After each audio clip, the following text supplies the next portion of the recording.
Good morning.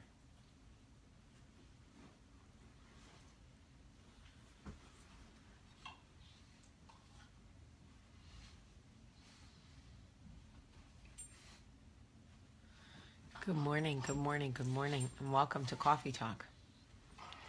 How is everybody doing this morning? Somebody is very happy I'm home. Good morning, everybody. Good morning. Looks like Facebook has fixed their notification problem. Oh, man, I really thought you were going to stay in your bed. Go to your bed. Go to your bed. Good boy. It is so good to be home. I am speaking at a women's event today. I wish I knew where it was. Thank God Taylor does, because I do not. But I'm excited, because that means I get to speak and see people and sign books and all of that good stuff. I didn't sleep that well. I was delayed last night at LaGuardia, and I didn't get into bed until 11:30, and somebody was up at 5:30. But I made him stay in his cage until 6:15, but he was not happy. Anyway, I am so happy to see everybody this morning. Good morning, Kevin. My lip is finally almost healing. Not quite. Still hurts. I wanted to tell you about this woman that I met. So they put her on the plane first, and she was in 2 seats, and she had like a seatbelt extender. And I got on, and she was trying to get herself situated, and you know, she didn't want to be embarrassed. She was a big woman. I would say easily between 400 and 500 pounds.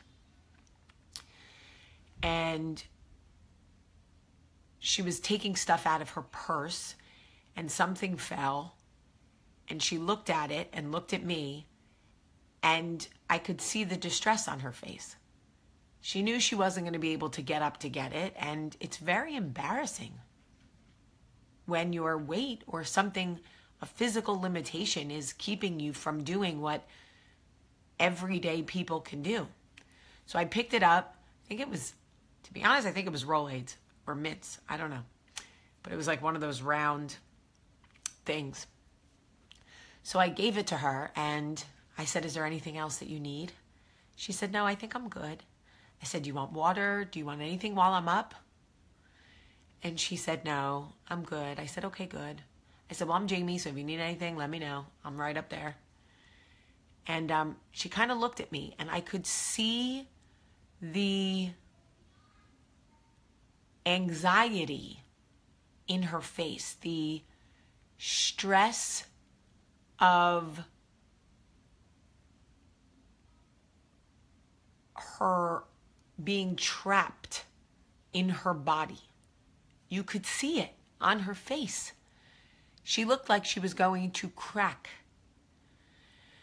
And I was like, "You sure you're good?" And she was like, "Yeah, I'm good." I was like, "Okay." And I said, and she said, "I never intended it to be this way."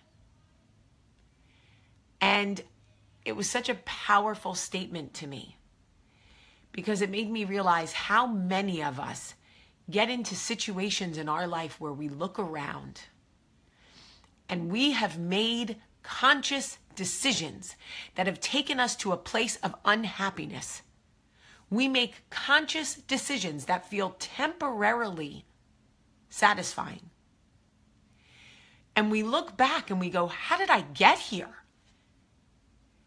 Whether it's an affair, whether it's weight, whether it's alcohol, whether it's a bad relationship, how many of us have gotten ourselves into situations where we have done things that felt temporarily satisfying, only to get down the road doing the same behavior and realizing, this is not, how did I get here?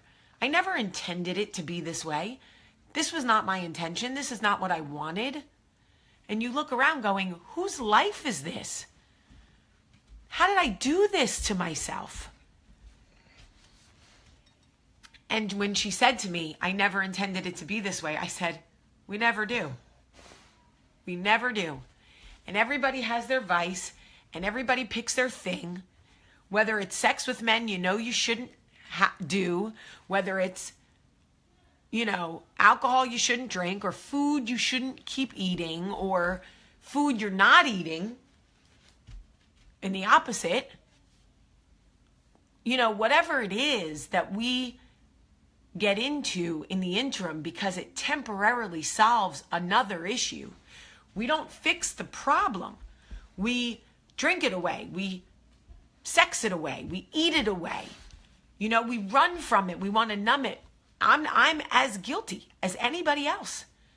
But when she looked me in the face and said, it was never supposed to be this way, I was like, I never meant it for it to be this way. I was like, girl, we never do.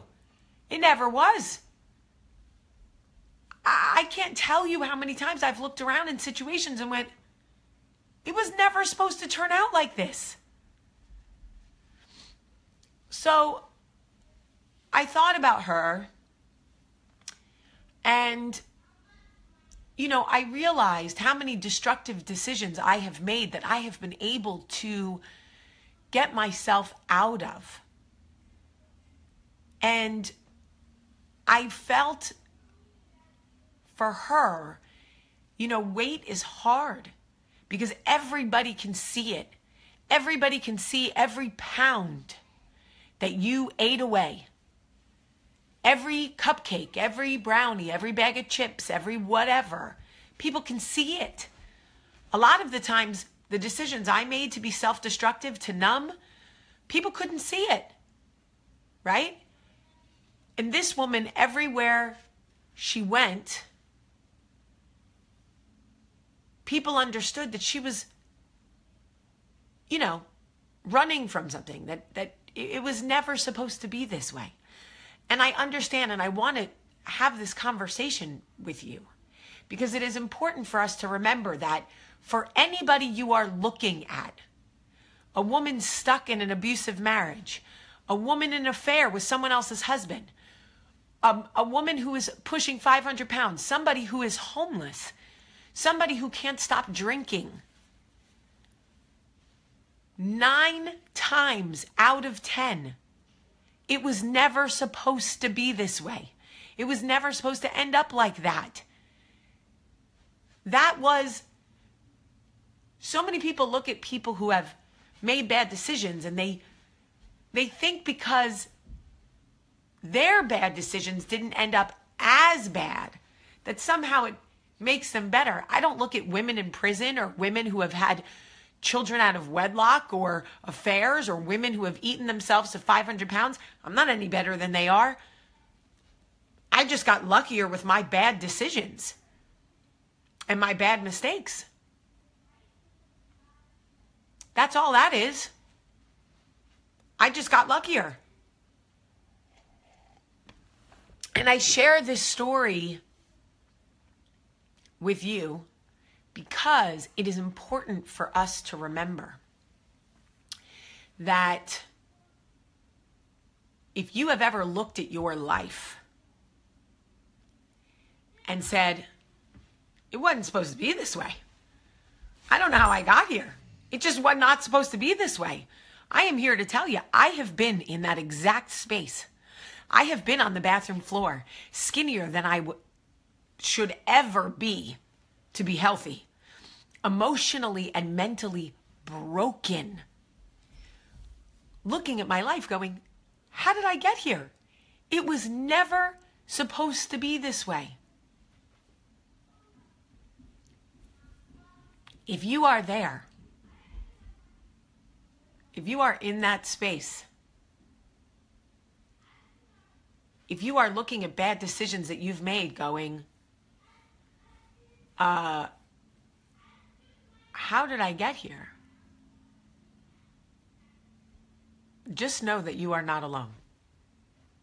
You are absolutely not alone. And let me say something else. This is important, so please listen. Coffee Talk is a conversation for women who believe in social responsibility, the human connection, and kindness. I am not a therapist. Coffee Talk is not a substitute for professional help. If you are in trouble, if you are having suicidal thoughts, know that we love you, but we are not therapists. I urge you, I implore you to seek professional help. Speak to people in your life. Call your doctor, even your dentist. I don't care if you call your ophthalmologist or your veterinarian. Somebody will refer you to the professional people who are trained to handle these types of things. I am not, and 99% of people on Coffee Talk are not. If you need help, I implore you to reach out and get it. Know that we love you. Know that we are here for you and we are praying for you. You are not alone. But we are not professionals. And if you are in need of a professional, I implore you to get the help that you need. I beg you to get the help that you need. Michael, this is not just for women. We love you and we are so happy to have you here. Anyway, I just really wanted to share that moment with you because I look at the homeless people that were put into my life and in my path, and I thought, surely it was never supposed to be that way for them. Surely they look at their life and go, it was never supposed to be this way.